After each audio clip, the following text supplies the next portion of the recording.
Ahoy, friends. It's me, Dave Landau. After a long night on stage, I like to kick back with a captain's hat and a fine cigar and watch the Dennis and Andy show. These guys are huge nerds, but they're the kind that you actually want to hang out with. Enjoy them. I do.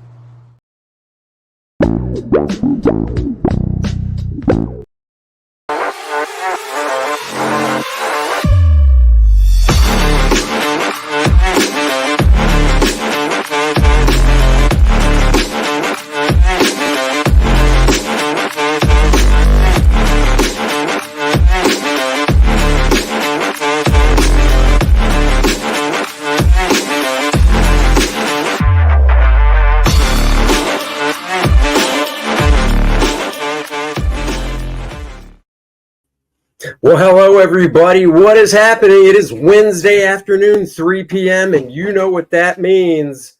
It's another fantastic, fun-filled episode of the Dennis and Andy Show. That is us, Dennis and Andy. Andy, that's me, the good-looking one, and the guy next to me that just threw up a gang sign. Again, what is with the... Stop with the gang signs, Dennis. Jesus. Can't help it. Yeah, I know. But it is Wednesday. It is New Comic Day. It is great to always talk comics with everybody. And we got a great show lined up, Andy. We do have a great show lined up. John Porton is in the house. Hello, Mr. Chemo, Dan Genovese, Past Master Dan, lots of people here. Randy Howell, hello. Randy's posting links like a madman. Thank you very much for that, Randy. And Past Master Dan, thank you too. JJ, oh, so many people. Just a big, fantastic hello. We want to dive in right with our guest that we have today to kick off the show because we've got him for a limited amount of time. Eric Weathers, hello, Tarks9. So without further ado, let's see, what do I have here that I want to use? I like this. Certified Badass. There you go. Ethan, the Certified Badass. How's it going, brother, man? Hi, fellas. How are you? Doing good. Your mic sounds a little low. Does it? Does it sound a little low? Yep. Hold on. Bitch. You know what? Hold on a second here. No, I think I got it, yeah. Man, this is.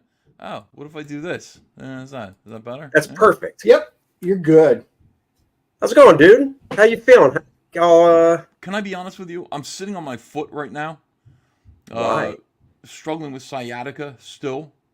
Oh, really? And yeah, like I'm sitting Indian style on one of my feet, and it, just to kind of, because what it does is it compresses the nerve. Yeah. In a way that makes it like not hurt like hell, and also have a little bit of a cough, a little bit of a cold. Now I don't mean to bum you guys out. You guys are here to talk about comics. You don't want to hear about me personally falling apart right in front of you.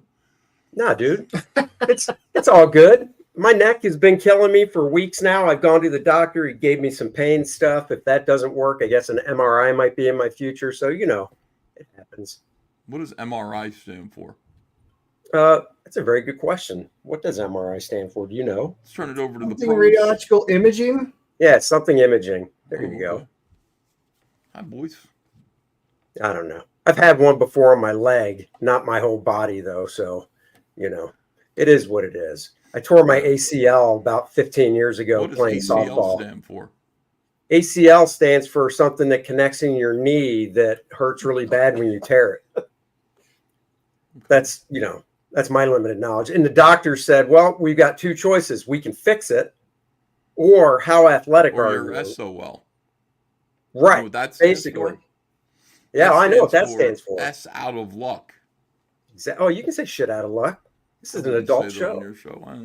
The kids watching. Look, the kids just got home from school. 3:00. The kids are anxious to learn about the comic books. They tune in to their favorite comic professionals. That's me and you and Dennis. Yeah. And together, we're making we're writing the comic books that make the whole world sing, drawing them. It's true. Well, we're going to start off question-wise. Dennis has a question about Cyberfrog history. So. Take it away. Yeah, I was always curious. I know you got in with Cyberfrog. You got a great body of work that you've done. But how did you get into? I don't know the actual origin story of how you got into doing Cyberfrog and how that led into it. Well, I mean, I needed to do something. You guys, how did you get in? How did you break in? What were you doing? Like, what did you do that was so great that you broke in? I had to get in with frogs. How did you get in? Me, Yeah, personally, yeah. my story. I went to the Kubert School, and in my third year, Bart Sears asked me if I want to tag along to go up to DC to show my samples off, and I said, of course.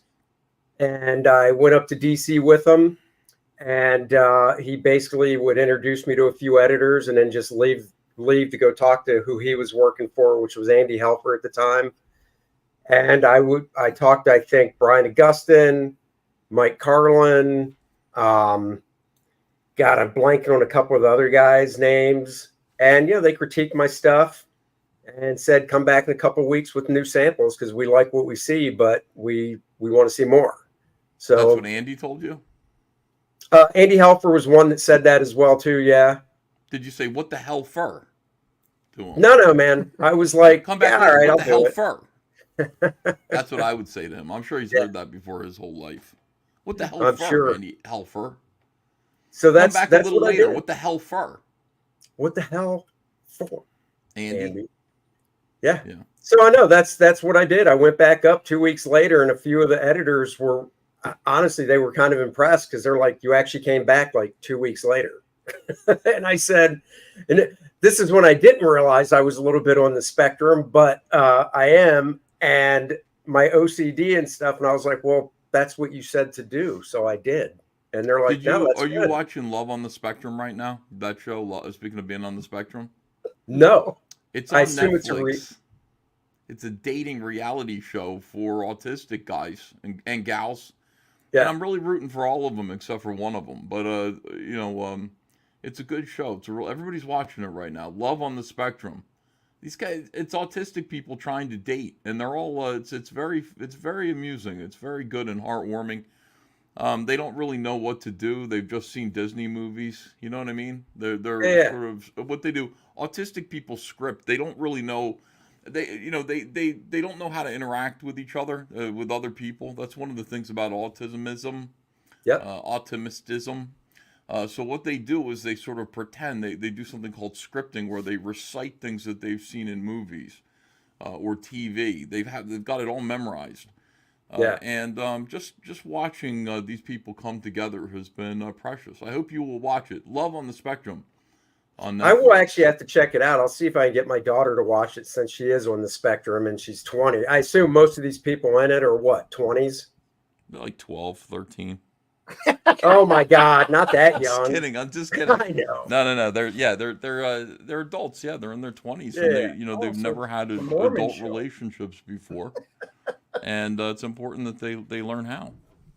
All right. Well, yeah. I'll check it out. What's it on?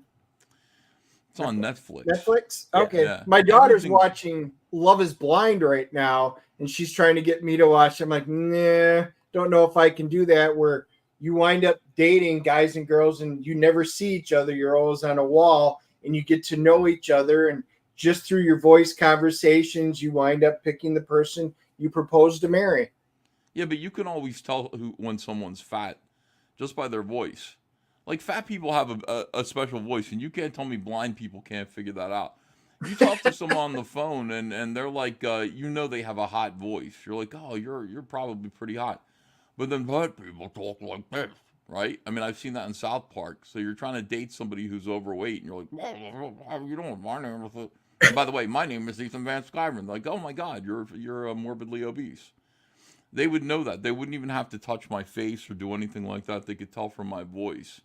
So Love is Blind, but it's also probably still fat phobic no matter what. No matter what it is.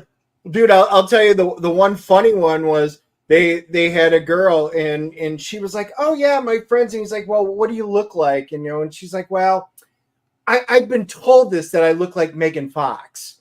Oh. And the guy's face instantly started beaming, and you could see he's like, oh, little heart showing up in his eyes. And he's like, wow. And we're looking at her going, girl, you really look nothing like Megan Fox. But now this guy's got Megan Fox in his head.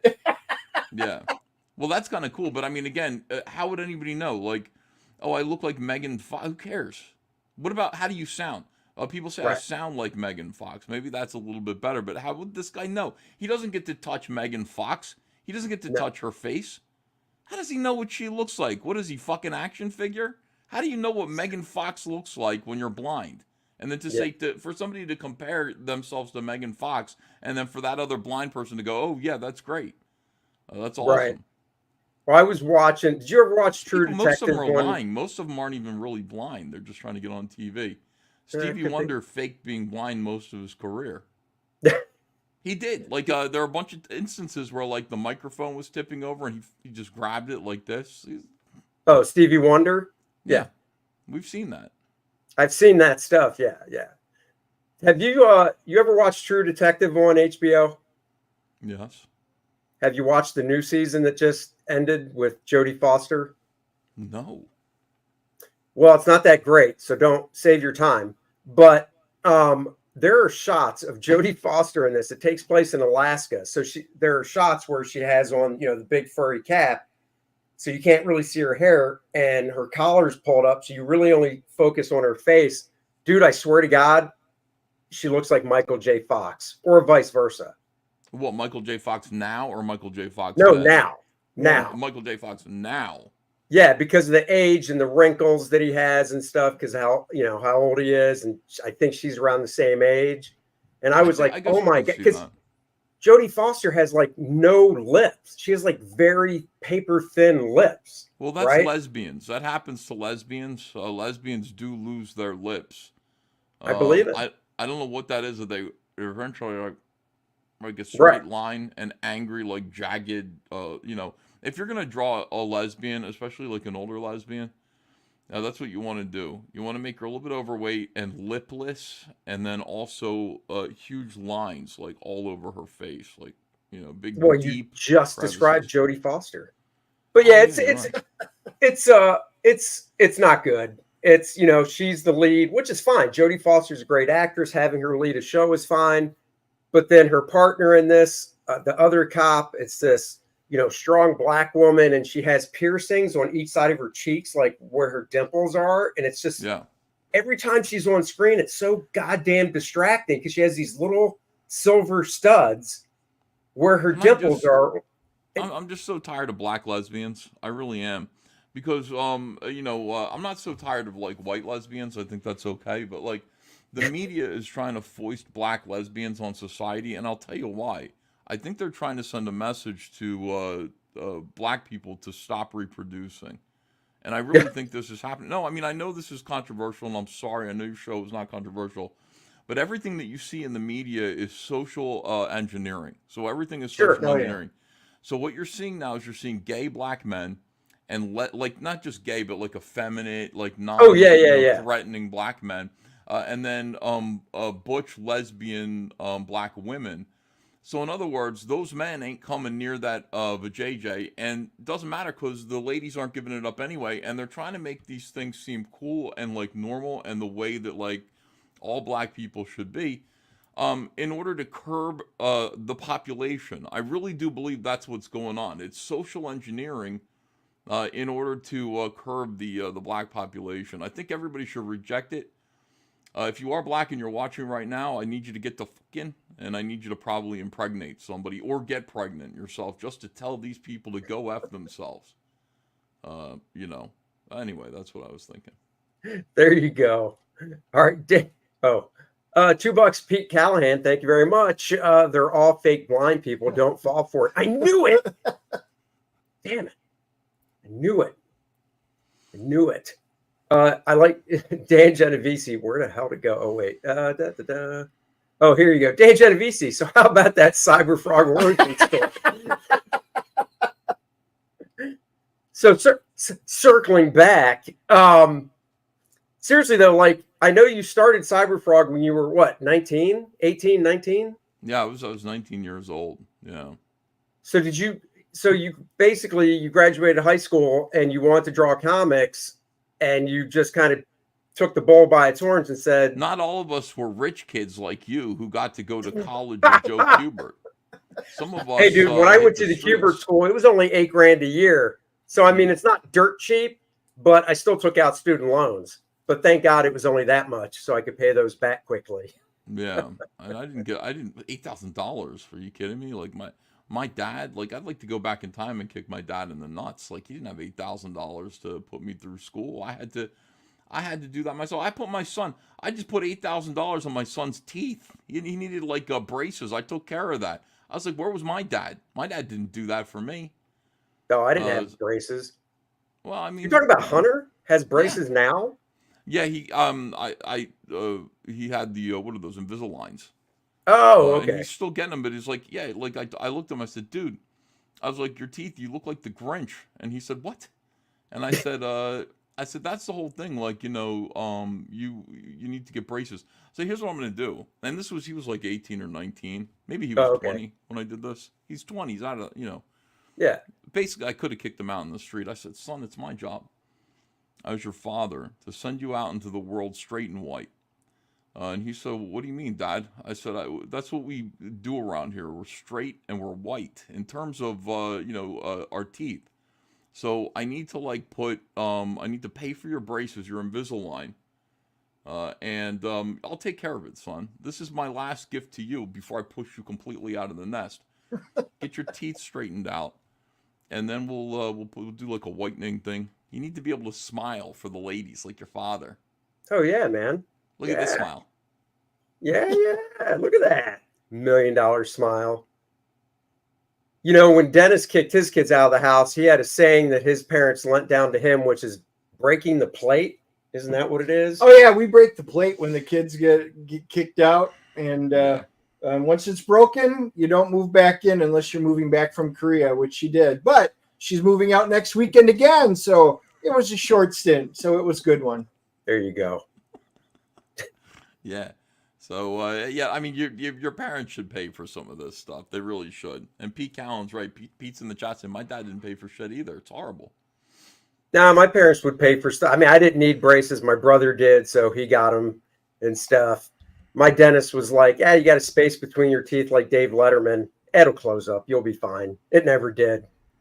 I don't notice it. I don't really see a space between your teeth. That's not. Yeah, I try not to smile too much. So, when I talk, I like to angle down so you can't see it and stuff. It's there. It's not as bad as Michael Strahan. Why don't you just go get Invisalign and get it closed up? It would take like 4 months. It would cost maybe a couple grand. See, this is why. I mean, we're adults and we don't take care of ourselves. I take care of my kids. I take care of my kids. What about taking care of me? What about me? What about my needs? I've been married for 29 years. My wife doesn't give a crap, and it's not worth the money. Dude, when I got married, I still had hair. But the only reason I had it is because I was using Rogaine every day. Wow. Yeah, and that's the prescription. Back then, it was prescription only. And I was using it every day, and the doctor said, look, here's the problem with Rogaine. If you stop using it, you lose it. So if you're going to go down this road, it's going to cost this much a month. And when you feel like you're comfortable with losing your hair, just stop using it. So my wife and I get married, and she knew I was using it. Obviously, before I got married, we got married, and I said, look, I really don't feel like paying for this every month. Do you care? She's like, no. And I was like, fantastic. So I stopped using it. About 2.5 months later, I was back to losing it. It does work. Gail Simone told me I needed Rogaine back in the 2000s and something. She said, why don't you just start using Rogaine? I said, you talk like a hairdresser. She's like, that's because that's what I am. That's right. Yeah, it was a little kind of a moment where, Clark Kent revealed himself, as Superman, to me in a way, or Kal-El, Supergirl, whatever. Did you suggest Nutrisystem to her? Wouldn't maybe dare. A little Slim Fast, something like that. I wouldn't dare, Well, she was free to comment on my baldness, as somebody who was an expert on, hair, but for me, I'm somebody who enjoys a little food myself, so I would never look at Miss Simone and say to her, anything bad, nothing. I'd say, yeah, I hear you. Do what you do. Oh, Randy Howell, what? Andy's just 300 subs from 3,000. Well, there you go. Well, let's do it. So I get there. $3,000 though. No, it's 3,000 subs. I appreciate that. How many subs? You need 300 subscribers? I guess. I don't keep track. but it'll get there. Do you make any money from the YouTubes? Are you monetized? Just a little bit. Little pittance. Pay for some beer maybe during the month. Maybe some gas in the car. That's all. Little pittance, but that's okay. Why don't these people super chat you? Don't they understand? I don't know.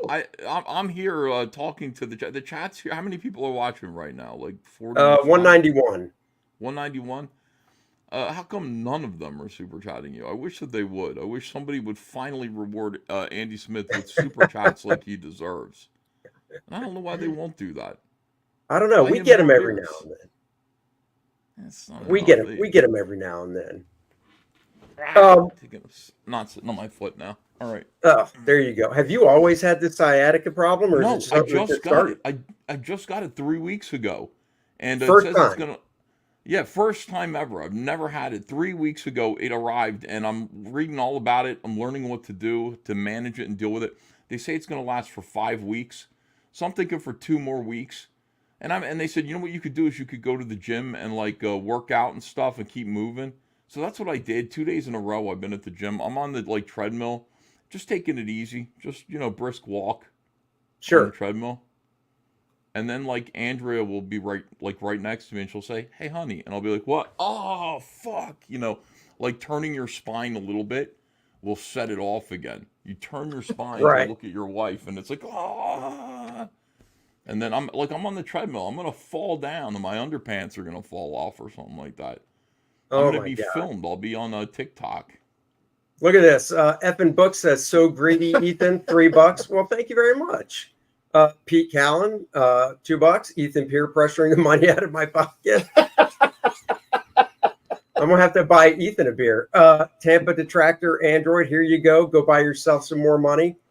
Do you buy yourself money? Omar Comics, beer time for $5. Well, thank you guys. Very much. Oh, wait, here another one. EVS, drink Turbo Force and put in 45 minutes. Drink. What's Turbo Force? I don't know. Hey, is there a drink that I could have? Is there something? Hot tea. Whoa, hot damn. Yes, ma'am. I've never heard of that. Sounds great. I never would have thought of that. Vespa guy's Uncle E, a Jewish grandma, working that guilt angle like a pro. There you go. No, he's not. He's looking out for his bud. That's what he does. Turbo Force is awesome. I've never heard of Turbo Force. I haven't either. What the hell is Turbo Force? It's a healthy, natural energy drink alternative. Turbo Force is truly a game changer. The different forms of caffeine, both short and long acting, really keep you going. The combined with the other ingredients, and this blows other energy supplements out of the water, in my opinion. So it's an energy drink. Well, there you go. Now we know, and knowing's half the battle. That's right. Now, it's meth. It's crystal meth. Oh, it sounds like it. It also said, what did it say about InfoWars? It said something there. Yeah. Which there's nothing wrong with that. By Alex Jones. Yeah, I guess that's what it said next to it. So I wonder. Alex Jones is an alpha male, and I would whatever he takes, I would probably take. That guy's a fucking fire plug. He's a stout, sturdy guy. He knows what he's talking about. Oh, dude, he is so full of energy, vim, and vigor, if you will. It's not even funny. That guy. Yeah. I don't know where that guy gets all that energy from. Dude, I don't know where you get it from. Here's a great question. How many hours do you literally sleep a night or a day? Because I know you don't have a normal schedule. So out of a 24-hour period, what are we looking at here? Well, Andy, I like to sleep most of the time, in fact. You know what? When I'm sick, especially now, not feeling so well, I like to sleep most of the day. I'm trying to draw, but sciatica hurts. And then also I have a cough, which is just terrible. It's just awful. So, lately, let's see, I'll go to sleep around this time. I'll wake up around 7 o'clock to begin Trash Cast. Yep. I'll do Trash Cast until about midnight, sometimes later when Shane Davis has a book to close out. Sure. And then I'll go back to sleep again. And that's my life. And then I'll wake up in time to get the kids to school, do a little drawing. So I got to draw. I break my sleep up into 2 parts, 4 hours each usually. Oh man, I just don't know if I could do that. We got that one already. The Jewish grandma, grab that one. Kratom is a good way to deal with pain. Google it. Kratom was all hot there for a minute, but then once CBD and vaping and stuff and edibles got basically legal, didn't that kind of put Kratom to the side? Because I know what Kratom is, but hey, Andy Dennis, you're great. Thank you very much. Leg kick. Oh, glad you're into fitness again. Fitness pie in my mouth. Yeah, baby. All right, so I want to know if you've seen. I got something, an image I want to show you, and I want to know if you've seen this. I just discovered this, Ethan. This is before I show it. I'll set it up. This is from a Charlton comic. It's a backup story from around 1966, 67. The name of the character is The Image. Now, I'm going to show it. Look at his chest symbol. Can you see that? Shit. Yeah. And the name of the character, I don't know if you can read it up here. It says in the caption, The Image. The Image, yeah. And that reminds then, me, you know what's weird? Like, that reminds me of Image Comics and the Image Eye that was, I know you're not thinking this, but that was created supposedly by Rob Liefeld and launched the Image Comics boom in 1992, 1991, 92. That's what it looks like to me a little bit, but I might be the only one who sees that. It's you know, like you said, until you mentioned it, like something about this when I saw it a couple weeks ago and saved it, I was like, I just don't know what it is. I have to go to an expert, and that's why I thought, I bet Ethan will know. And man, you nailed it. And I remember Rob saying that he was the one that came up with the Image Eye and all that. But then I listened to his podcast, and he says he's been into comics ever since he was a little kid, and he brings up all these great back issues and stuff. I don't know if this is a coincidence. I just was like, nothing is a coincidence. It's got, oh, wait, oops. That's a great picture, too. He's building a wall to keep Mexicans out of his yard. Right. Which to me I mean, you know, if it's good enough for Mark Zuckerberg, it's good enough for him. Yeah. So I just thought that was interesting when I saw that. Literally, I was just scrolling through some stuff a few weeks ago, some old Captain Adams that Steve Ditko did, and there was this backup feature that included a guy named The Image, and that was his chest symbol, and I thought that was rather interesting. It is weird. Why is he taking his pants off or pulling them on? No, he's getting his costume on. Oh, he's putting it. Yeah, he's putting on his pants. He's getting ready to go fight evil. He's got the red boxer briefs. That's what supervillains wear, or superheroes wear, I guess, in the Troll universe. Yeah. Oh, and by the way, created by Jim Aparo. So. Oh. Yep, created by the great Jim Aparo. So there it is. I like Aparo. Oh, I've always liked Jim Aparo. Did you ever get to meet Jim Aparo in your career? No, I never did get to meet Jim Aparo. I never did. I met Herb Trimpe. I met Will Eisner in my day. Of course, I met Stan Lee several times. Will Eisner's probably my biggest get, because I met him right before he passed. Let me see. Who did you meet? Who were the best people that you met? I met Will Eisner when I was working on Quasar for Marvel at a convention in Florida.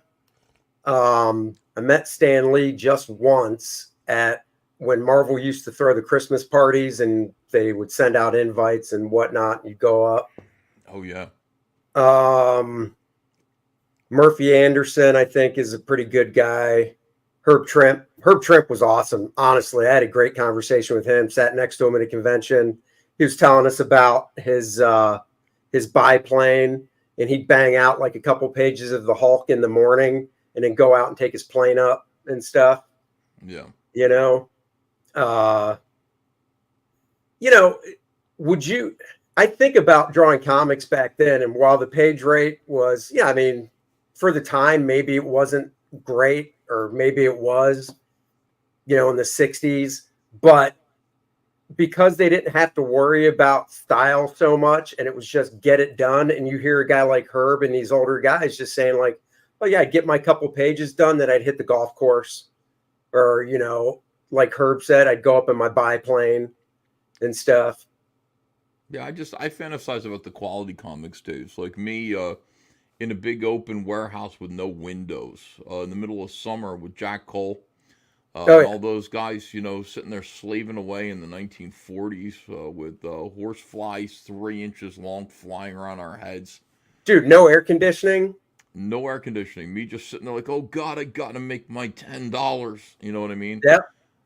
Just hacking out some shit. It's basically what I do now, but I just get paid way more for it, and I'm in way more comfortable circumstances. Oh, definitely. But those guys were also wearing ties to work and stuff, which I can never imagine. Like, I'm drawing comics for a living. I'm actually putting a tie on.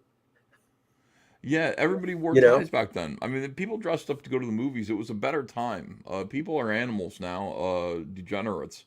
But back Dude, in look at the plane flights. Remember pictures of flights back in the 60s and 70s? They were all decked out really nice. The smoking. food they were serving. And now it's like you said, you got people sitting there taking their shoes off and putting their feet in the aisle and stuff. They might as well be transporting pigs or cattle. I mean, it really is disturbing. But I'm telling you, back in the old days, back in the 40s and the 50s and the 60s, yeah, people really cared, man. People really tried hard, and people appreciated things. What changed? What the hell changed? Why, what happened? Because back then, life was better, at least it would have been for me. And we got to go back to those days. We got to go back. Well, Scott Adams posted a picture on X, Twitter, a couple weeks ago of just, downtown New York, people walking around. But the point of it was, and this is from the 1950s, everybody was like moderately sized, right? Yeah. There was nobody that was like Lizzo walking around. No, of course not. At that point. They'd be in the circus.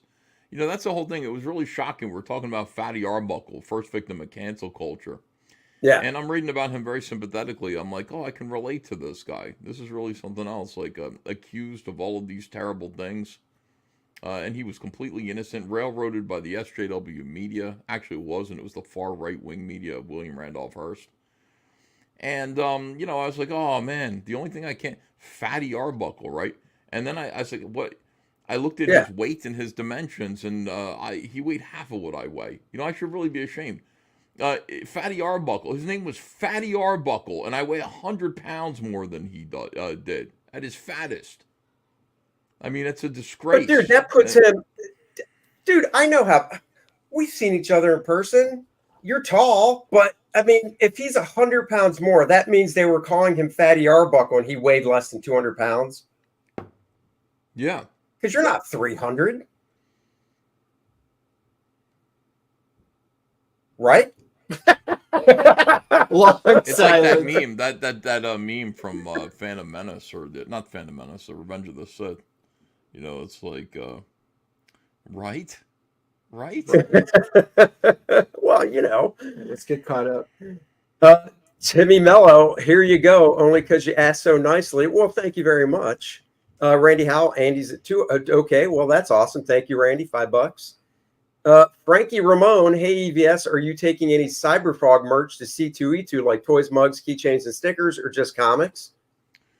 Yeah, I mean, I think I'm going to. I haven't decided how I'm going to do it yet, but I really should have a van full of everything. We want to set up a nice table and just show all the great stuff we made. And yeah, I was going to ask, have you planned? Like, are you driving to that, or you don't know yet? I mean, it would just make more sense if I drove, even though I don't want to drive. Yeah. Like, I don't mind driving. I would probably drive to Chicago. Well, you would just be able to bring the maximum amount of stuff. Because, I mean, you look how well you did at Garden State last year. Mm-hmm. I think at C2E2, you'll do even better. Yeah, I think so. Oh, by the way, I know the show. So you are definitely doing that show in Washington in the same weekend as Garden State. And hopefully Eric's... I don't know if I am. I don't know. I have not received any confirmation about that. I agreed to it.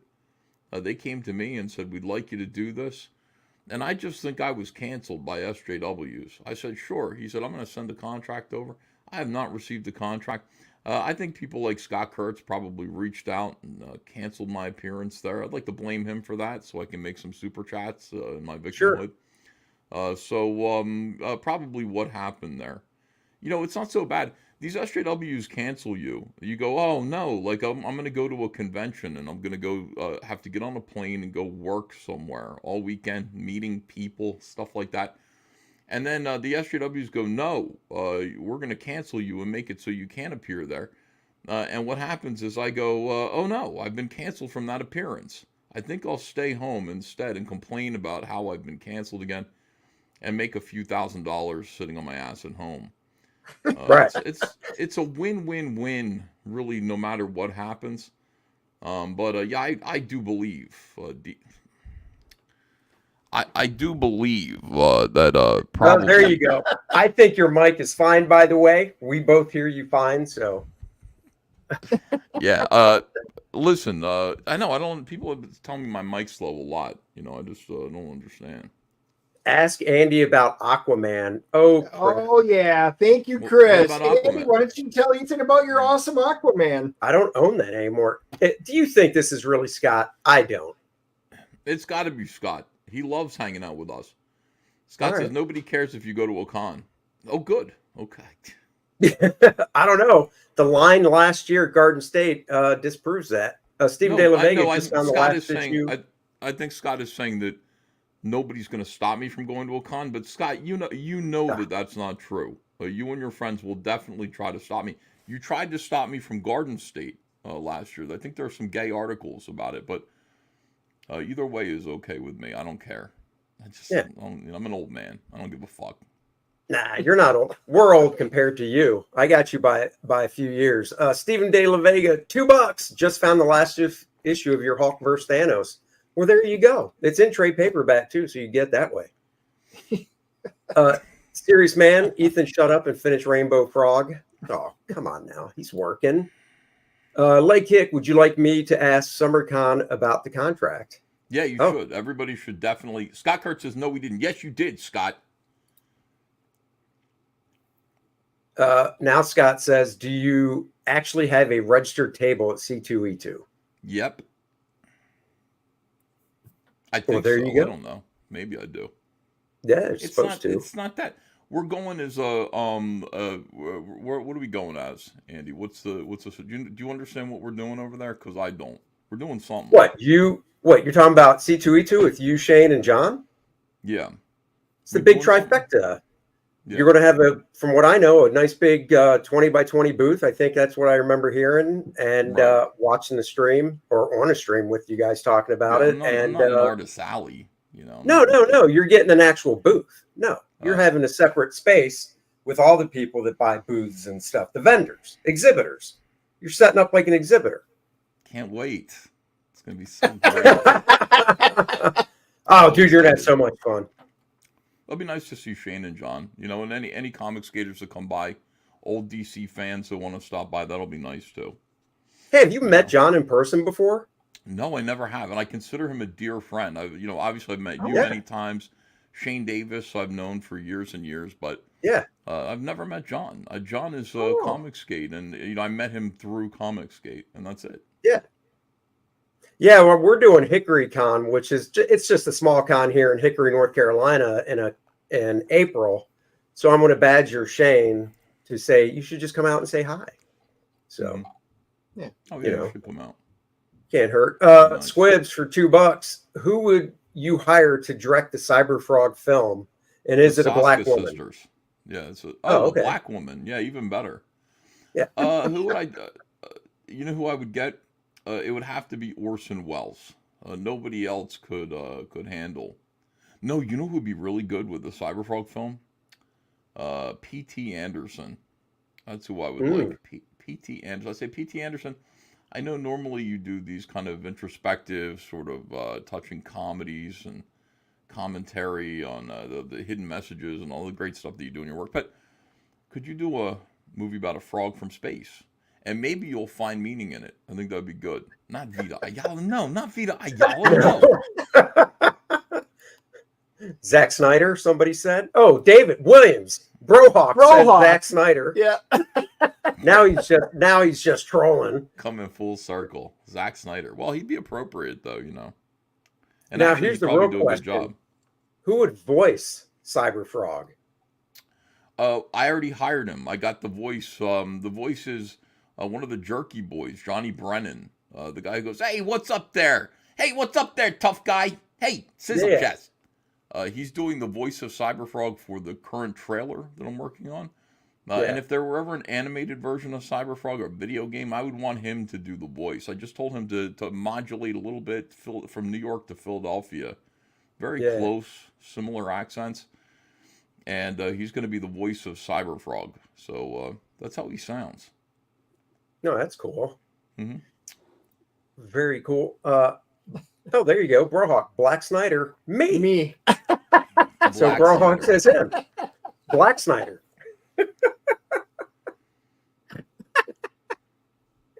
Oh my God.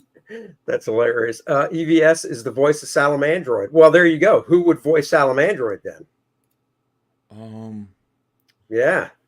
Yeah, like you're tempted to say like, the same guy that did the Iron Giant, like a big booming voice, but I'd have to really think about it because Salamandroid sounds like a puppy dog. He would sound like a big kind of friendly, right? He'd be patient and kind, and then only like move to anger when he saw injustice happening to his brother, his friends, his family, and then he would become more menacing.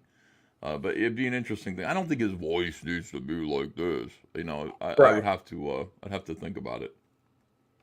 Yeah, that's definitely more of Vin Diesel because that's who did the Iron Giant. Mm-hmm. What about Heather Swain? I was going to say, have you thought about actress for Heather Swain? Yeah, I would love. Speaking of Megan Fox, I would love Megan Fox to be older Heather Swain because Heather Swain, as a teenager, I would have to cast somebody new if we're going to do like 18-year-old Heather Swain. But if we're doing 38-year-old Heather Swain, Megan Fox is just, she's great. I would love to have her as Heather Swain. I mean, she's not a very good, she's an okay actress. I watched a movie where she was like, in survival mode because she's being stalked by people and everything. And she wasn't very good at emoting terror. You know what I mean? Like I was waiting for her to really get like scared, and she never really got scared through the whole movie. So it was at that point that I decided maybe she's not the best actress in the world, but I don't know. I don't know what kind of direction she was getting on the set. But she looks beautiful. She'd be great. Oh, yeah. She was in the Expendables, so it was fun seeing her go up against all the big bulky guys toe to toe with her incredible kung fu type moves. Yeah. The Expendables go out on a mission, and she was totally made up with all the makeup and everything, barely broke a sweat, kicking all these big dudes all over the place. Yeah, it was amazing. She was incredible. So believable. Listen, these young ladies, they learn kung fu. They learn to use your strength against you. That's right. And that's always been the case. That's how women, that is the power of women. Randy Howell letting me know 100 away. Thank you very much. Wow, you're going to catch me. I'm going to appreciate these super chats. I'm not going to do any more of these appearances unless we get super chats like these. I have better things to do. I don't have to come on these shows. You guys out there who are just like, I don't know, there's nothing to watch. It's 3 p.m. You better start paying Andy Smith. Let's get some money in here. By the way, Andy Smith has been canceled by Scott Kurtz. We need to see those kind of super chats coming in, rolling in hundreds of dollars. Oh, Andy, poor you. Why Scott Kurtz is such an SJW asshole. We need like super chats like that coming in. Thank you. There you go. Vespa guy, since you mentioned Lizzo, has Andy shown EVS the intro clip? Okay, let me show you this, Ethan. I made this. Thank you for that $5. This I made for Aaron.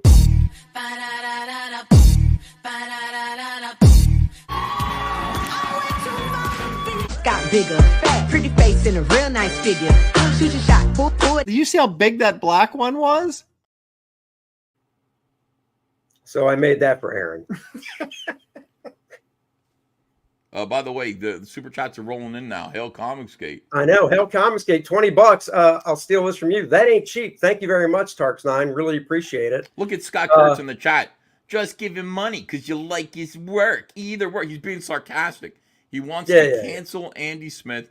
He wants to destroy his life because Andy Smith is a conservative Republican who associates with me, which means that, you know, you lay down with dogs. How are your fleas? Do you wake up itching? Anything like Nah, that? not at all. I wake up feeling good every day. That's incorrect. Wrong answer. You Oh, wake up shit. with fleas. You lay down with dogs. You wake up with fleas. So Scott Kurtz is trying to ruin his life. Everybody, please send him and his family money. Thank you very much. There you go. Thank you very much. And Kor-Drath 2 coming soon to Indiegogo. So there you go. We'll plug that later. And of course, Rainbow the Brute, you can go back. That's still your the three for cover, the triptych you guys are doing is still alive as well. So you guys go do that. That triptych is paying for the booth that Scott's trying to cancel. That's right. Don't put words in my mouth. Put pie in there. There you go. That we can try now. What is he doing? Why is he being nice in here? I have no idea. You know, who knows? Oh, got another one. Oh, 555. Here we go. Dog's fleece. Certainly, nonetheless, it is what it is. It sounds like you wrote that because that's your favorite saying. That is a great saying. I applaud you. My father thinks would also be very proud of you right now. His chimes are going off at home. There you go. Shout out to the great David Williams, who's in the chat, by the way. David Williams is doing fearsome for me right now, and it is an honor to get to work with David Williams. He's an incredible artist, and I hope he's having fun. He's more than halfway through the first issue of Fearsome, and I'm probably going to launch it. It's pretty cool because I'm paying for Fearsome out of my own pocket, and then I'm going to kind of do a little bit of an Eric July. Like, it's already done. It's not done, It's not printed, but it's already done. Pay for the printing. It's going to be pretty cool. So we're going to do that. I think next month I'm launching Fearsome, and I'm launching. And David, I need a cover out of you too. So please start thinking about that cover. You know who's doing a cover is Shane Davis is doing the other cover. So I'm going to have a Shane Davis cover, and I'll have a beautiful David Williams cover, and then also we'll do the Rainbow the Brute action figure, which I've got. I also paid for that out of my pocket. Okay. Wow, cool. Paid for the Rainbow the Brute sculpt out of my pocket, and I know how much it costs. We're going to try to make a Rainbow the Brute action figure this year, and possibly some unbearables, stuffies. Oh, that's cool. Great. Yeah. Hey, when you wrote Fearsome, speaking of Fearsome, when you wrote that for David, did you know David was drawing it before you even started writing it? Yes. Okay. So then did you write full script, or did you do like old school Marvel plot style where the dialogue's not there yet, so you'll script it after he draws it? That one. Because, like I've had the plot in mind. Fearsome was supposed to be the thing. Me and Dave Finch and Steve McNiven back in 2008, we had this plan to unionize and become kind of this package deal. We were going to go from try to shop ourselves around and work at one company and ask for like a pretty good page rate, not page rate, but book rate to work over there on our own, create our own things. And my book was going to be called Fearsome. So I've had this idea for a long time. Cyberfrog took precedence because it's just more relevant to Comicsgate to me. Sure. But Fearsome, got to do Fearsome.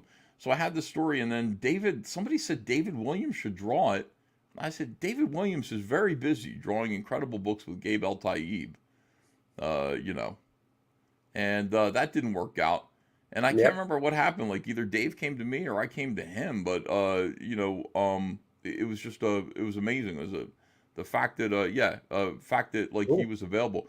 So I write a plot for him. David, I'll go like page 1, panel 1, I need this. Panel 2, I need this. Little snippets of dialogue, but not much. And then he draws it. He does whatever the hell he wants. And then I go back in and script it. And I just want him to be free. He calls up with questions, things like that. But you don't want to confine him too much. You want to just kind of say, run wild, man. And eventually the plan is to maybe I'll do 4 issues of it.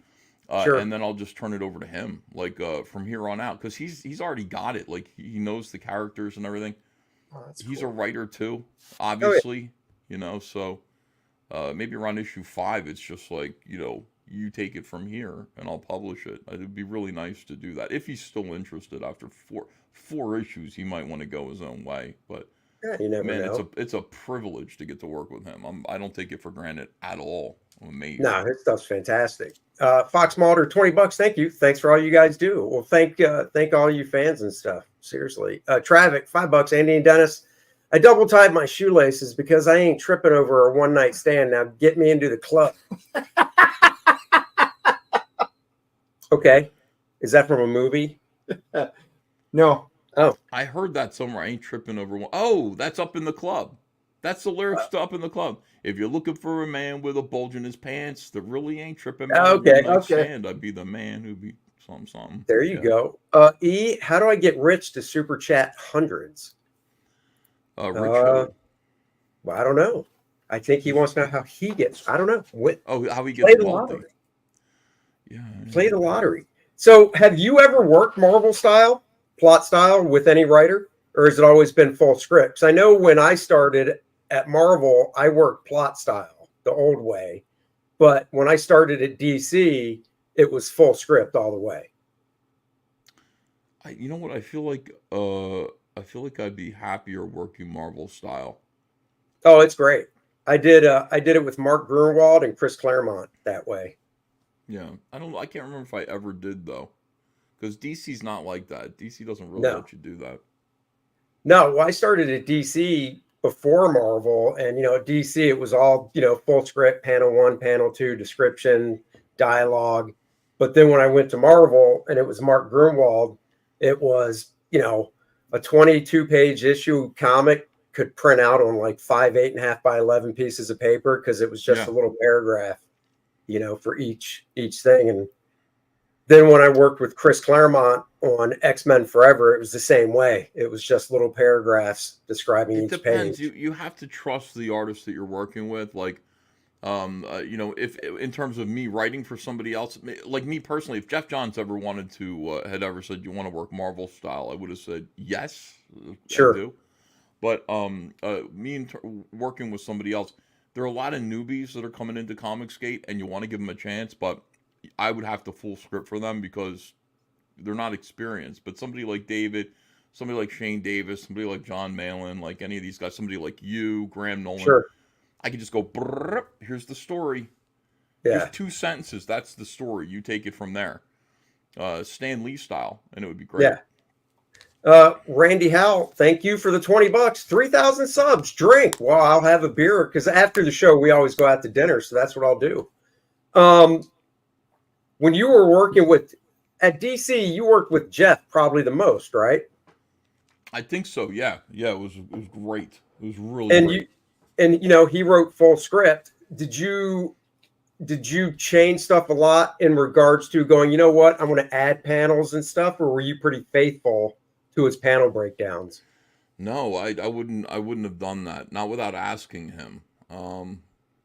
I would go to him and I would say things like, hey, I think it would be pretty cool if I would go to him and I would talk to him about things. I would see like little hidden messages and things that would work well with his story, like little hidden visual themes, and I would drive him nuts. Like he called me manic. He'd be like, "Oh, really?" Call me, yeah. He's like, Ethan's manic, and he called me a genius, but he would just be like, Ethan, call me up and just be like, I see this, I want to do this.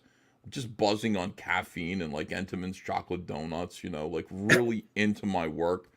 Sure. And he was working on, like, to me, this was the only thing I was doing. It was just one of 8 things that he was doing, and that must have been, pretty frustrating for him. But yeah, I really enjoyed working with him. Yeah.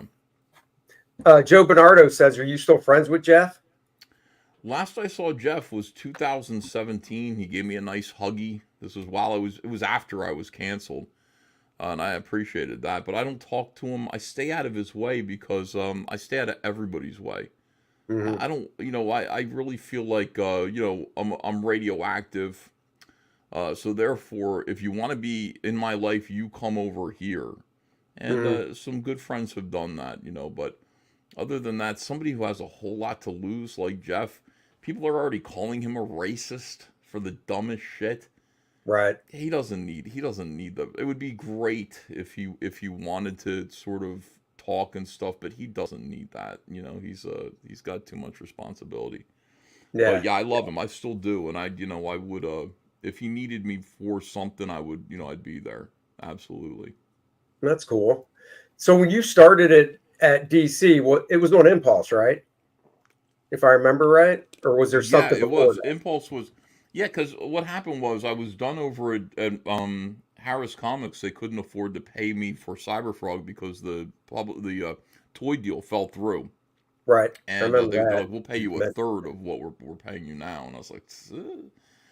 So I had to go to DC Comics just to be able to afford my apartment. And I knew about Impulse because I met Umberto Ramos. It was a hot book, but Umberto had left the book. Craig Rousseau and who's the writer? William Messner Loebs. They were Yeah, doing it, but they weren't. They they were kind of running the book down a little bit. It had lost its charm under them. It wasn't a special book like it was with Wade and Umberto anymore. And right. so I really felt like I could slip in there. They had been on the book for 30 issues, and that was more than enough time. I really felt like, I heard somewhere they were looking to replace that team. So I drew a bunch of impulse drawings and sent them over to the editor, who I knew, Hmm. Paul Kupperberg. And they let me do a couple of fill-ins. They let me do some pinups for Wonder Woman and things like that, and just kind of, eventually hired me on as the new artist with Todd DeZago, the writer. And boy, was that fun.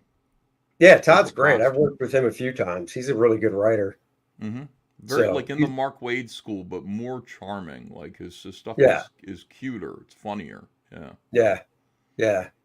So then when you were doing that, was it a natural now I'm talking about like art style because Cyberfrog was the first Cyberfrog stuff was cartoonier, kind of like how you moved into Impulse, and you mentioned Humberto, but then at some point while you were working, you made this transition to the more realistic type stuff that you're doing now and that you were doing on Flash and Green Lantern.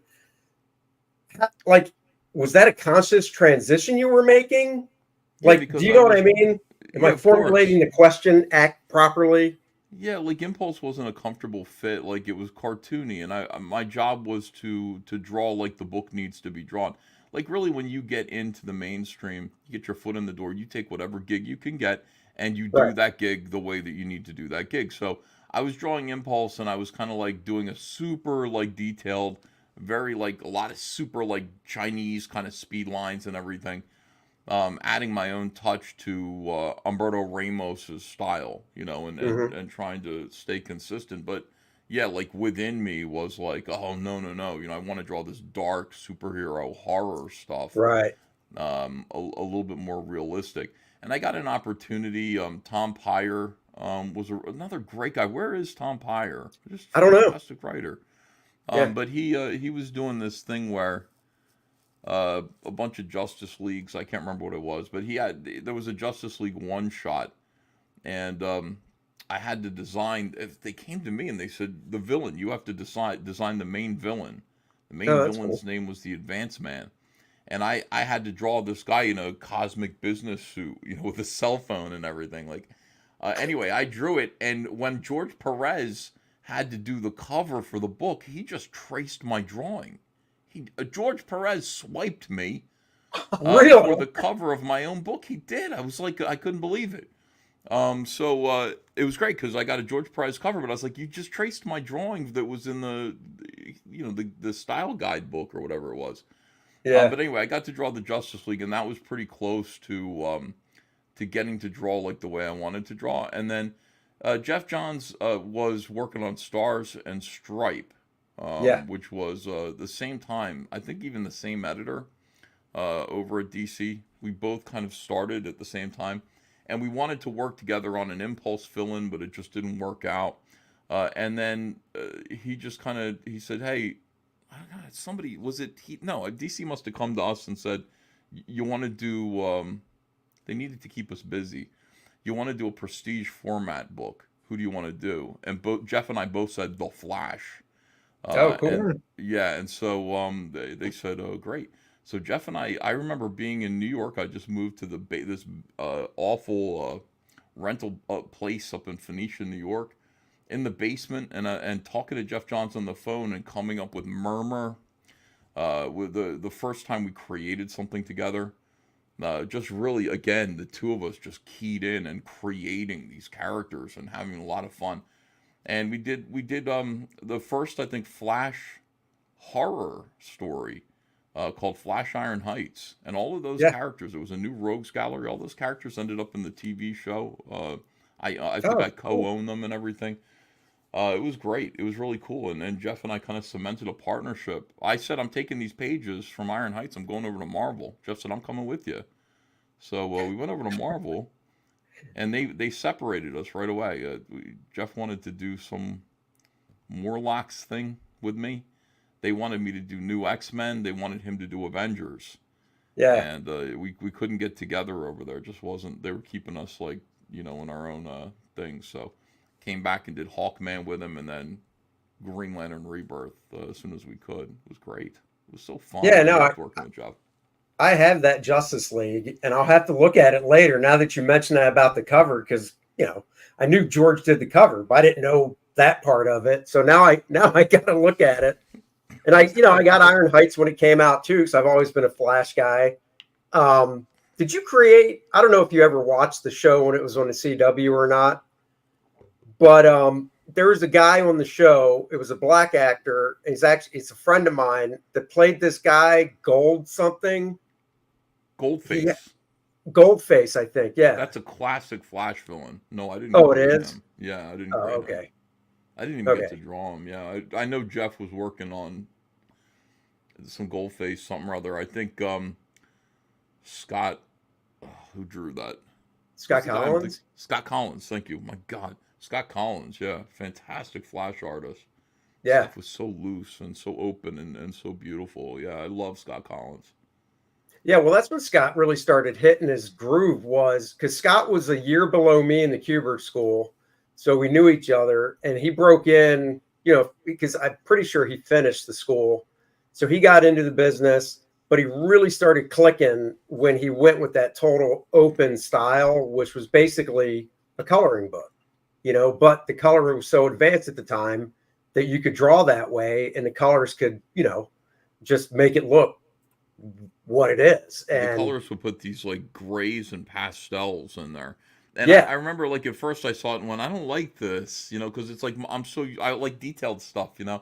But then he did this. I remember one of his first issues was like this, had a 2-page spread of Keystone City leading into Central City, and it was still open, but everything was there, and it was just so beautifully drawn. And I was like, okay, I'm with you. I'm gonna read everything you do now. It was like Jeff Darrow, where Jeff draws like that.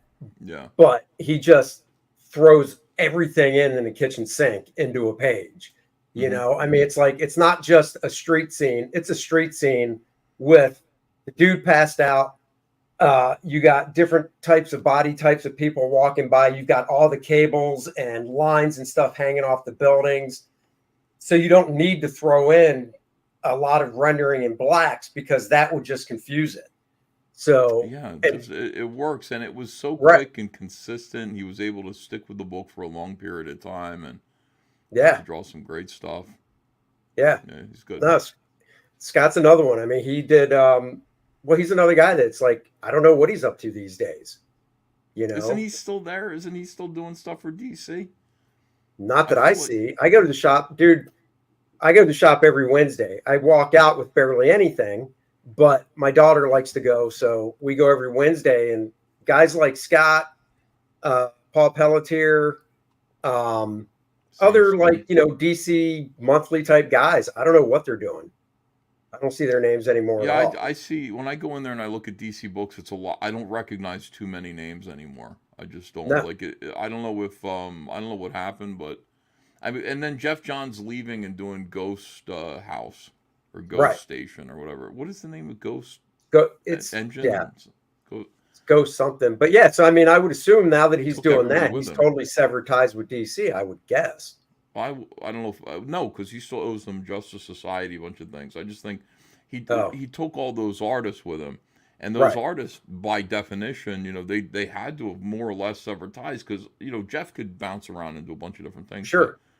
But, the artists can't. They made a choice. No. So Jeff, milked them of all of their big talent. All the artists that I like are working with him right now. Dude, Gary Frank, Jason Fabok, Brian Hitch. Got Ivan Rice. That's Ivan Rice, yes. Because I got that one shot that they put out to Ghost Machine. That's it.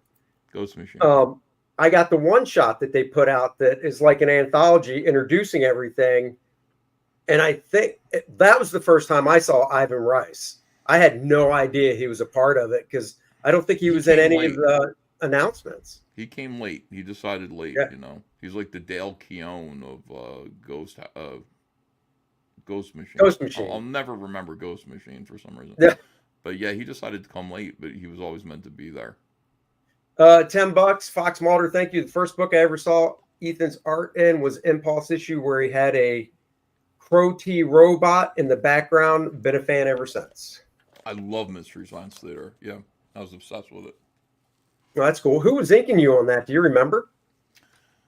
Prentice Tallman Rollins, who they paired me up with. And he was really good at he liked to just rule out my speed lines and everything, and he was good.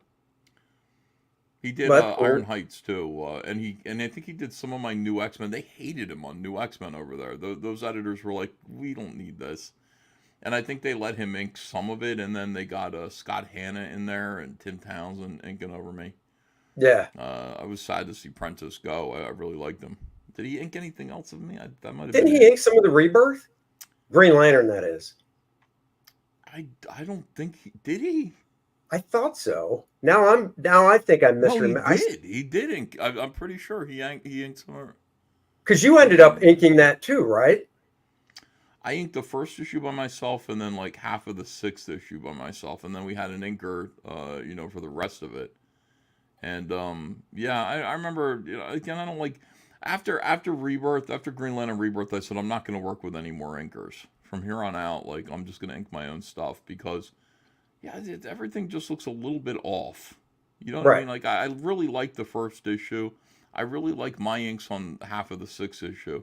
And then whenever I'm working with an inker, I don't think I've ever worked with an inker and been thrilled with the result. I've always been like, it doesn't quite look right. Well, you do a lot of, I've seen you draw and stuff, and you do a lot of your drawing in the inking.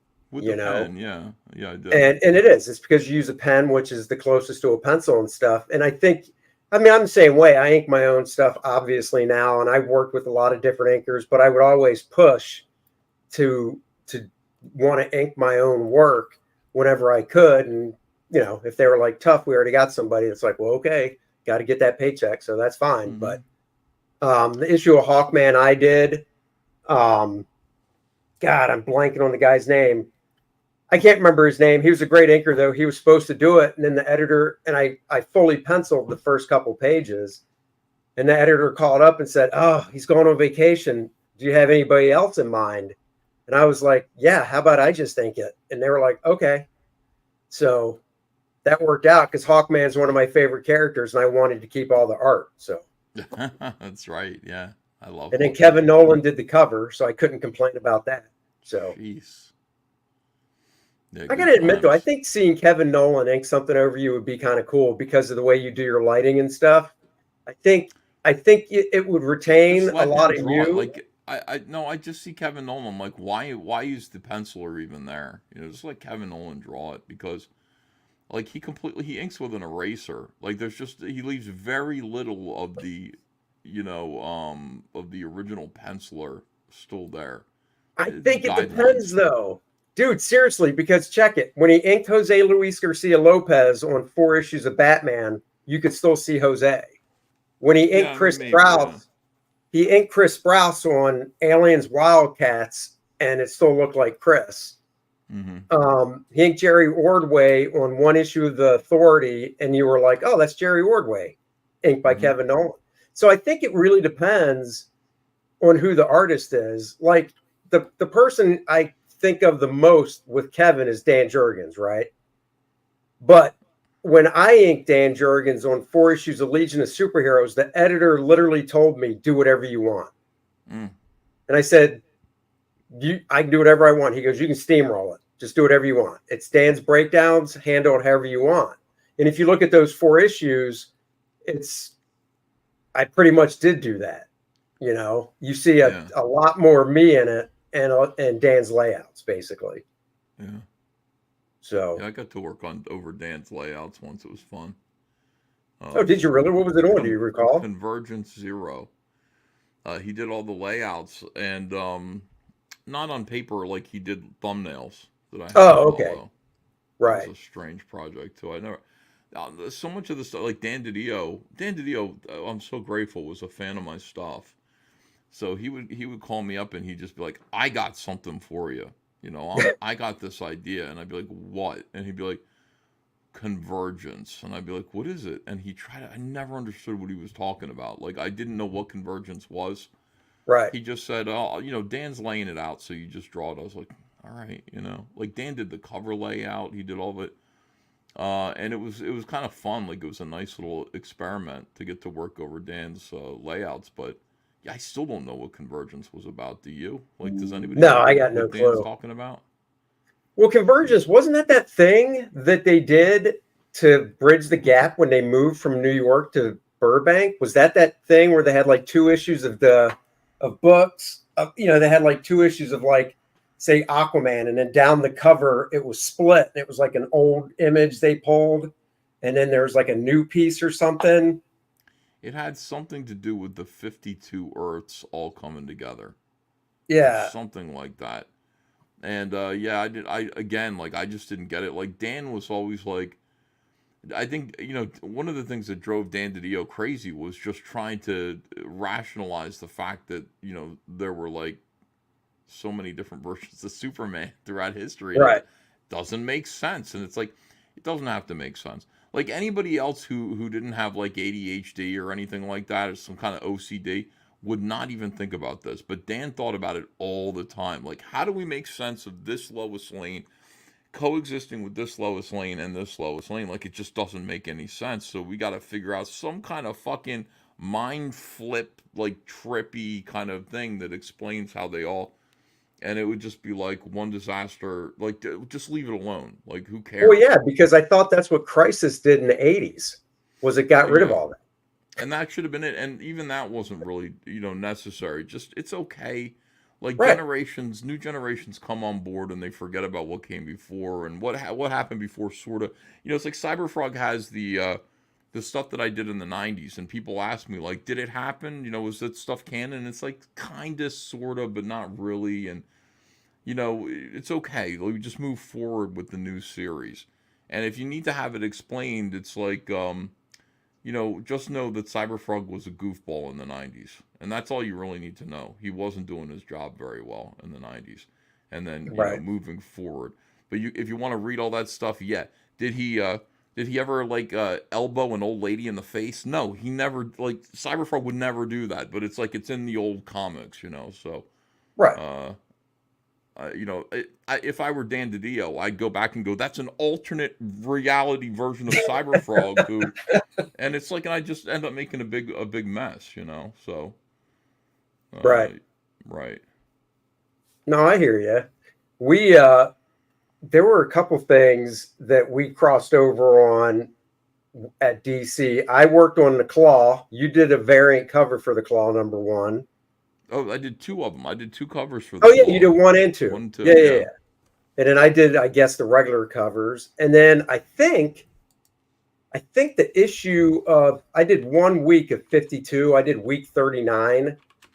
And I think you did the 2-page origin of a character in the back of it. I might be wrong. Yeah, I don't know. I don't remember. I do remember getting to do your cover for Claw. Yeah. And just hiding all kinds of crazy hidden messages in it. I don't know if you remember this. No, I don't. I remember the cover vividly because it was a big close up in the Claw, but I don't remember that. Oh, well, let me show you. I got to see this. Hold on. I mean, this is, you want to share my screen? Yeah. So here it is. This is the cover I did. As you can see, this is Chuck Dixon. This is you, and then this is me. Like that's pretty crazy. Yeah. You've got here's Claw the Conqueror here, or the Conquered. You got an eagle in the background with a fish. Let's see if I can. There we go. Let me see if I can blow it up a little bit so you can kind of see. With a fish in its claws, which is sort of like in its talons, which is sort of like what he's doing here. He's got her, so I guess she's the fish in his talons. She's looking down in horror at his enormous penis with his blue testicles, which is bulging out from the side. I mean, I would do stuff like this all the time. Like, you know, you do like phallic symbols, like worked right into the cover, and it wasn't subtle. I mean, I was never really subtle about it. But nobody really cared either. Like it's like you recognize that he's holding his erect cock, and she's terrified of it, and he's got blue testicles and everything. Nobody cared, So then, what about issue 2? I don't know. Issue 2 was nothing. It's just because I don't remember that well. Yeah. But you did a cover for World War III. Well, I think you did all 4 covers for that 4-issue miniseries, World War III. Mm-hmm. Because there were 4 different artists on the interiors, and I drew one of those. Too. Oh yeah, I remember that. That's Keith Giffen. Rest in peace, Keith. I loved Keith Giffen. Oh, Keith was fantastic. He was a great guy. Yeah, he was a great guy. But I think man, that was those characters. And, yeah, that was cool. World War III was something different. I'm thinking of Four Horsemen. Another thing that Keith Giffen wrote. Yeah, it was another thing Keith did. Yeah. Nah, Keith was great. Did you ever work from his layouts? You ever work with him as a writer or no? Not that I can recall. Because he drew everything for his artists. Well, I take that back. Towards the later years, he did just start typing everything out, like most writers. But in the Justice League days and the late 80s, all through the 90s, he drew everything out for the artist and just sent you his layouts. And they were big, Keith was a big Jack Kirby fan, so it was a lot of 6-panel grids. But Keith was always like, dude, do whatever you want. This is literally just how I write. I don't care what you do. If you want to do a 6-panel grid, knock your socks off. But he's like, I'd rather have you do you. And that's how I approached it the few times I worked with him. So yeah, to me, he was just a super nice, very creative, darkly funny guy. Oh, yeah, dude. Everything was violence with him, sex and violence. And he was just so great because, like, if you met him in person, you would, if you read his stuff, you'd think that he was like this, like, fucking, like, headbanger guy. Yeah. He was just, little Keith Giffen, Super, super kind, very nice guy. I had a conversation with him. We're like early on in Comicsgate, and he's like, I have this thing. I think it's called Slaughterhouse that he wanted to do over here. He's like, he needed money, It was like, he's like, I'd like to. So I was like, yeah, you should come over here and do Slaughterhouse then. He told me all about it. He said, I might do it. He never got to do it. Oh. Man. Yeah. You gotta get your stuff done in life, Yeah, well, it's like Paul Neary, the artist, anchor, writer, just passed away last week. I think it was a couple weeks ago. Yeah, he was great. A lot of greats. Yeah, Paul was really good. Luckily I got to work with him once, so he was a good guy. Well, that's cool, man. Well, look, I don't want to take up too much of your time. We've already gone an hour 20. So, Alyssa, Andy, Dennis, you two chatty gals are coming to. I think you mean C2E2. Probably not. That's a heck of a drive. So I don't even know when it is, to be honest. Isn't it end of April? Okay. Oh shoot, that might be the weekend we're doing that other show anyhow. So. I think it is. I think it's overlapping weekend. Yeah. Dan Lawless in the house. John Malin would probably like Agents of Law by Keith Giffen and I. Probably. Let's see through super chats. I got to catch up on here real fast. We're good.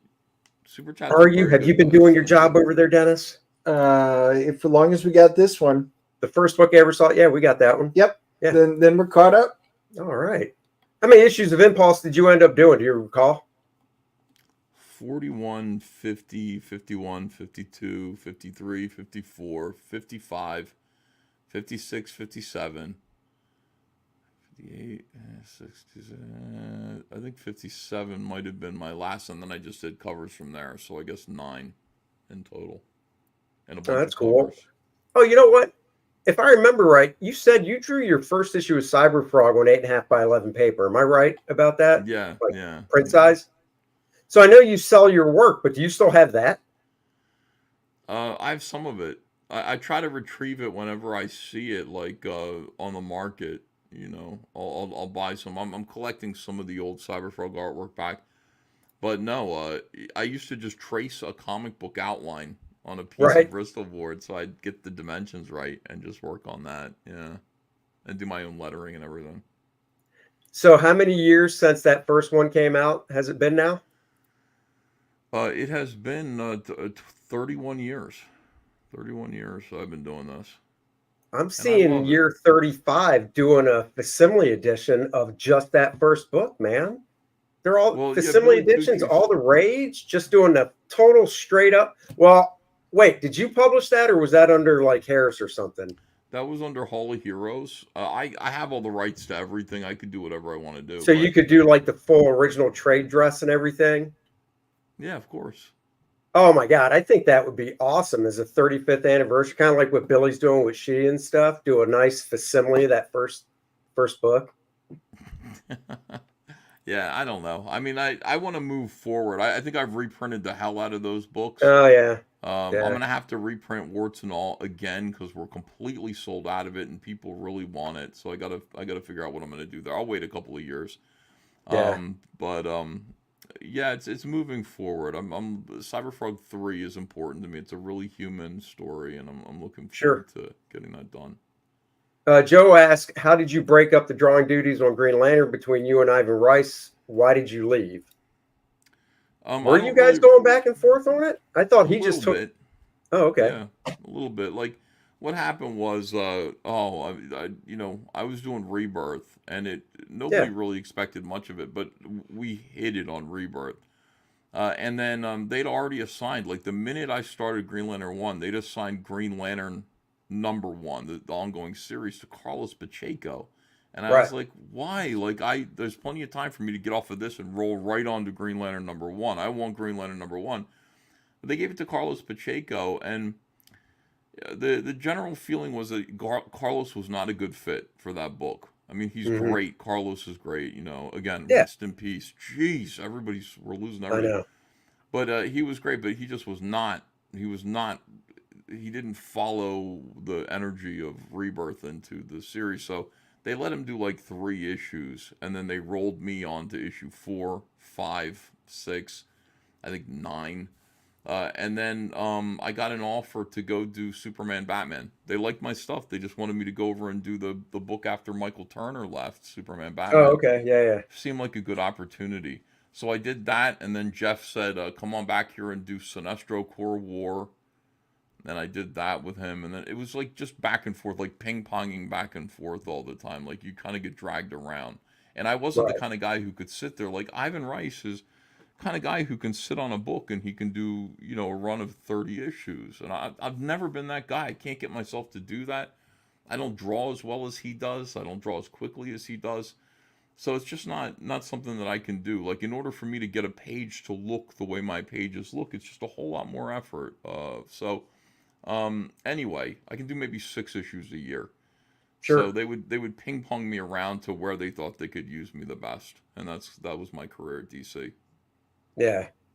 Well, I know I've seen you, do quick sketches and drawing stuff on stream, but when you actually sit down and work on a page, do you still find it like really like you need to full focus concentration? Like it's work.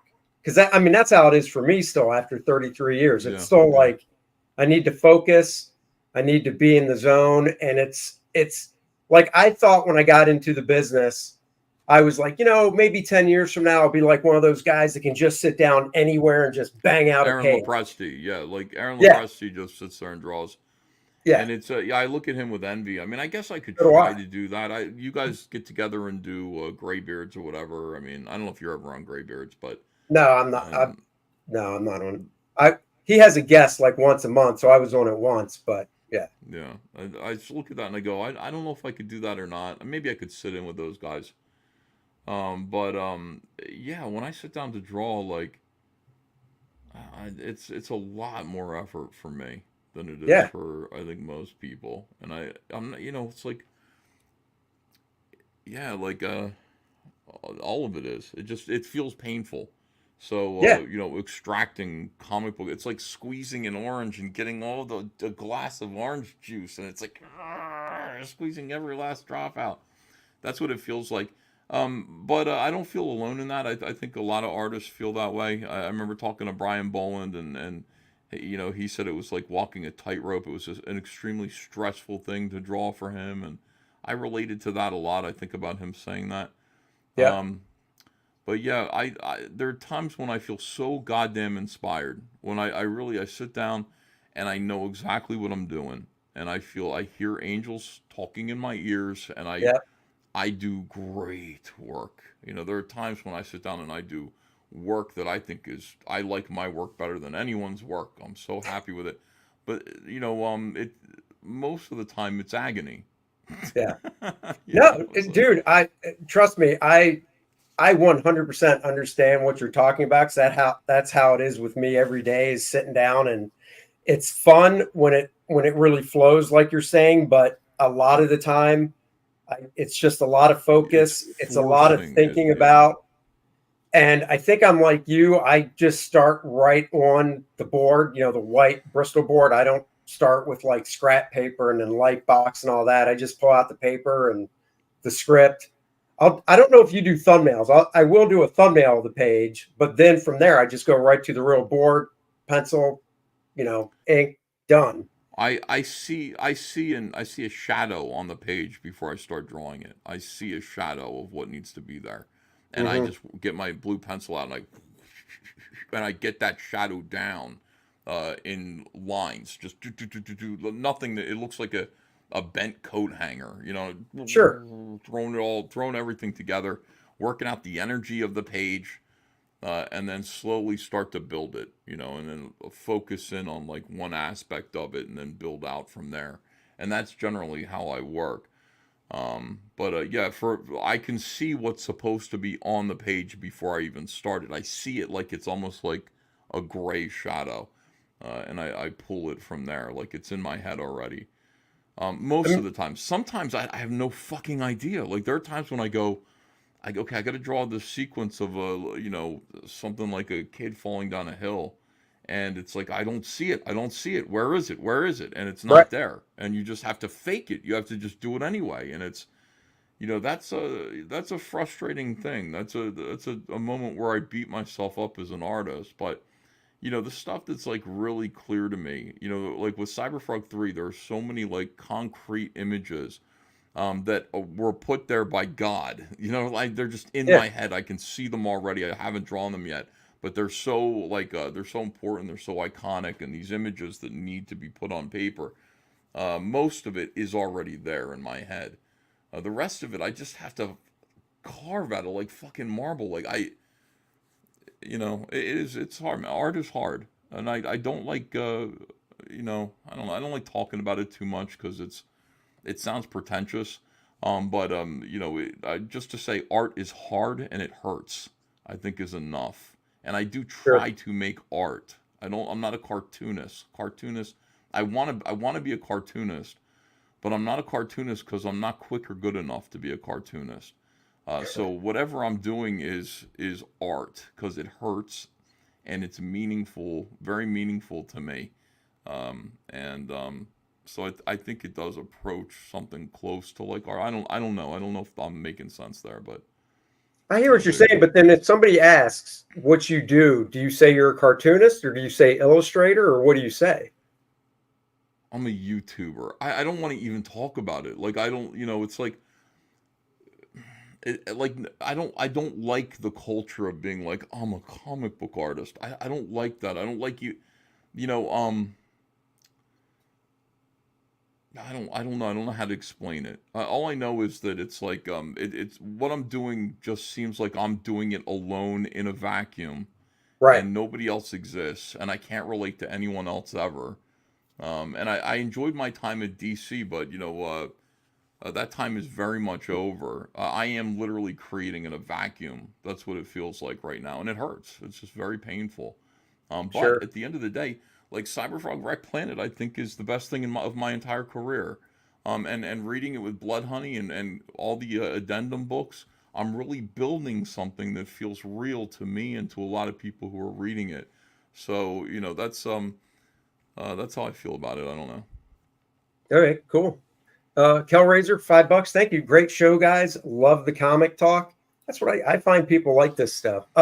What Elemental $9.99. Thank you. Love the insight.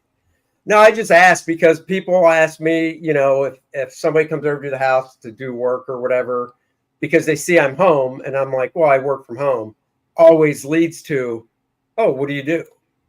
And then it's funny because a part of me sometimes wants to just say, oh, I'm just an accountant, because it would kind of end the conversation. Yeah, yeah. And it's not because I want to be rude or anything, and I've never done that, but I say, well, I'm an artist. Oh, what type? What kind of art? Oh, I draw comic books. No in way. My 20s and 30s, my 20s and early 30s, I wanted that kind of attention. Right. What do you do? Well, I draw comic books from Marvel Comics, and it's like, right. Ooh, the stewardess or whatever. Ooh, that's so cool, and I need once at some point, like you get sick of that. Like I don't want to have that conversation. Comics to me feel like the comic book industry feels like zombified at this point, and right. I just I'm still doing what I do. I still have to tell a story. I don't want to explain that to anyone. I don't want to describe it to anyone. I just want to put out these comics, and I want people to read them. And other people reading my comics is more important to me than anything in the world. Like getting a book out and then having people read it and understand me is really important to me. A lot more so now than it ever was before. Well, I mean, I agree with that, because even though, like you said, you feel like you're working in a vacuum, because, I mean, for me, this studio is not even attached to the house. It's above our garage. So I'm just up here. My wife will never just walk in for no reason, or my daughter won't, because if they need something, they'll just send me a text. But so I'm up here working, and you feel like I'm in this vacuum, but I like getting the stuff out there because you will talk to people. But you're talking about being away from your family. I'm saying the entire world doesn't exist for me anymore. I'm talking about a different mental illness. I'm saying, like, when I say I'm creating in a vacuum, I used to be on the phone to all of these people: Mark Wade, Todd DeZego, Jeff Johns, Ivan Rice, Gary Frank. I'd be on the phone with all of these people all the time. And I'm not anymore. I'm completely cut off. I exist all by myself in the darkness of space, in the cold vacuum of space, because I've been canceled. People are afraid to associate with me, but that doesn't mean I'm going to stop being an artist or stop creating. But the immediate feedback, the interacting with other artists who are doing the same thing that I'm doing, happens in Comicsgate now and then, but we're so jokey that we don't really talk about what it is that we do. We're having fun. Right. We're dealing with, whatever it is that we're dealing with. But to me, it does feel like being in outer space. It just feels like being alone in darkness and still needing to create light. And it's a whole different thing than just being isolated from your family. That's the kind of thing that you want to do when you're creating. But this is a whole different scenario. It's a whole different situation for me, and out of it needs to come light. When I call myself the human sunbeam, like jokingly, but in a way it's real. It's like I need to. It is dark. The comics feel dark to me right now, so I do need to light things up. And create something out of that emptiness, out of that vacuum that's worthwhile to leave behind. And like I said, and all of that is painful. None of that feels good. It feels it feels like agony. But what I was going to say too was, though, but I think the bright side of it is knowing that when somebody gets a book that you do, or I do, or Shane does, John, Aaron, whoever, you will meet these fans that will say stuff like, I had a really bad day or whatever. I came home, your book was there. I read it, and it's what I needed. It perked me up. It made me feel good. It let me escape for a little bit. And that's what I was kind of getting to, is that's the enjoyment I get out of doing this. Is it is painful in a way doing the work, because for me, I'm my own, worst critic. And as I'm doing it, I'm like, second guessing whatever. But then once the book is out there and, you get that, you get the feedback, positive, negative, whatever, at least, you're making just this little dent compared to, if we were like an accountant or something. Because if you're an accountant, the chances are, unless you gave somebody a big fat refund, or you got somebody a big fat refund, they're not going to be like, man, I had a shitty day, but boy, you worked those numbers and really perked me up, buddy. Thanks, man. Everybody who's making art should feel this way. The end result of creation is that other people are happy, and the more energy you put into that, and the more you care about it, I think the greater the joy that you create is going to be. Sure. But you participating in that in the same way, I wonder, like, does George Lucas, not to compare myself to George Lucas, but somebody who created something, for example, that everybody really loved, and it must have been agony for him to do it, because Star Wars: A New Hope was a fucking disaster until it was reassembled, and all this stuff. Mm-hmm. It must have been very painful for him. And I don't think he would ever feel the same way about Star Wars as, say, Anna, that Star Wars girl, does, even though he's closer to it than anybody. He can't see the forest for the trees, right. and that's so much like what we do. It's like the idea of putting a comic book out there and people reading it and enjoying it and getting involved in it is the reason to do everything that we do, right? But we're not going to experience what other people do, because creation is so bloody. It's like, is this too heavy for you, Andy? I might be too heavy. Me? No. Okay. No, not at all. Creation is bloody and sweaty and painful, and that's the truth. When you're doing something that matters, I really do believe that. So it's same way childbirth is. It's not, you've created something wonderful, but it's like in the process, it's painful. It's not too heavy, because I have conversations with friends that have quote unquote real jobs, and they always look at it and go, man, you just sit down and draw all day. And it's like, dude, at the end of the day, after I'm done with whatever I drew for that day, a page, just layouts, whatever, I'm mentally exhausted. I always say I'm not physically exhausted. Before, when I was a teenager, I had physical jobs, doing construction and crap like that. At the end of that day, I would be physically tired, but mentally, I was fine. There was no mental tiredness to it. At the end of the day, drawing all day at the desk, mentally, I'm just wiped, and I want to just kind of veg out. But I'm not physically tired. I wasn't lifting rocks or anything. And that's what they don't understand. And they also don't understand, and I give my wife crap about this still, that it's like, you can't bug me or ask me to do something, like if I'm working and it's like, hey, can you go do this? No, because when we get up and walk away, at least for me, I can't just come back and pop right back into the zone. That scene from The Shining, which is like so abusive. I hear that in my head all the time, where he's just typing and Wendy walks in and she's so sweet and she's just like, hey, honey, you getting a lot of writing done? And he's like, I'd get a whole lot more done if you didn't fucking interrupt me. Here's what I need you to understand. Whether you hear me typing in here or whether you don't hear me typing in here, whatever the fuck you hear me doing in here, it's like, I am working. And it's just like, holy shit.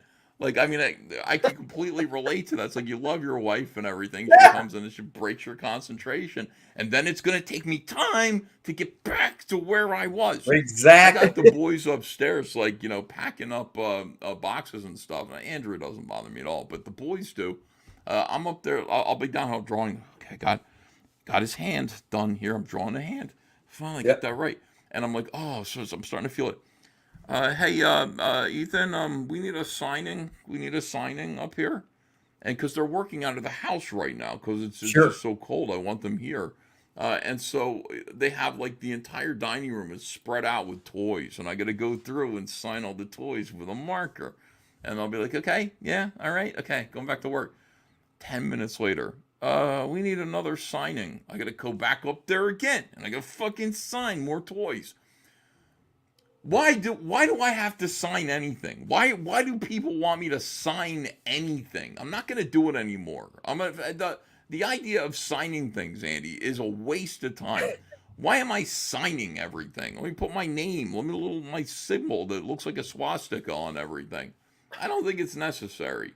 But it breaks up my day. Like, I'll be down here trying to draw, and I got to get up, got to go upstairs, got to do some autographs, come back down, do the same thing. My focus is like scattered and broken up all the time. That's how my Monday was, because we had major plumbing issues over here. So no pun intended. It was a shit show over here on Monday with the plumbing stuff I was going through. So I totally get it. Yeah, don't volunteer to sign anything as a perk. Yes, Geek Avenger, I'm telling you, it's over with. Oh, it's over. It's just the worst in the world to sign. It's like so mindless, demeaning.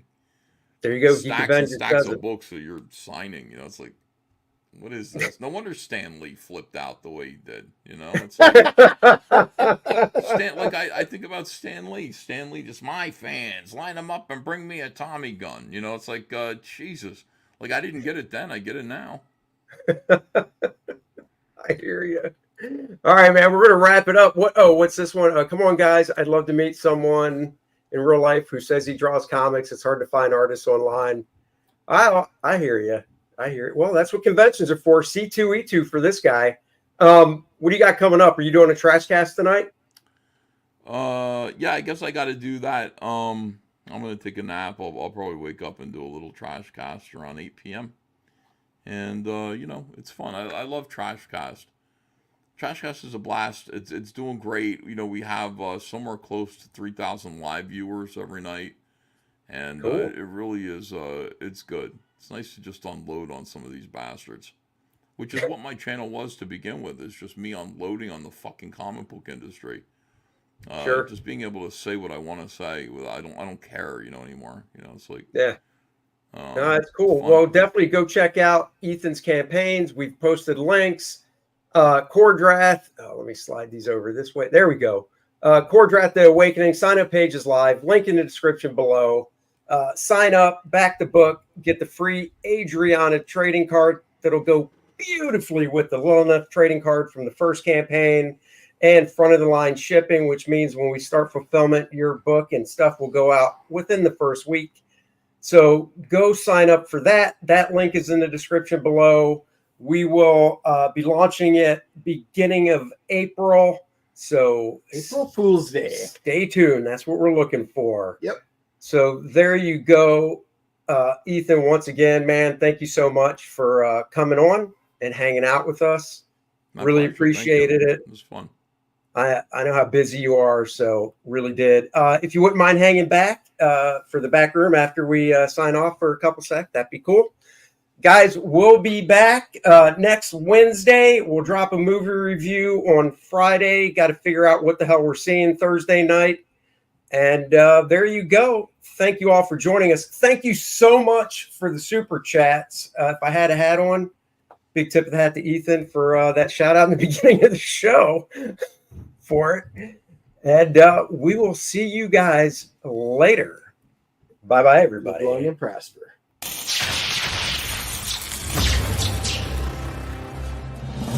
Nice and Tight, the comic book pencil art of Andy Smith. That's me. This book features 52 pages of some of my favorite full pencils that I did for other companies over the past 2 decades. The raw pencils as they were seen by the inker, and now you can see them for the first time. This book also comes in a digital format so you can practice your inking in your favorite program. Back it today.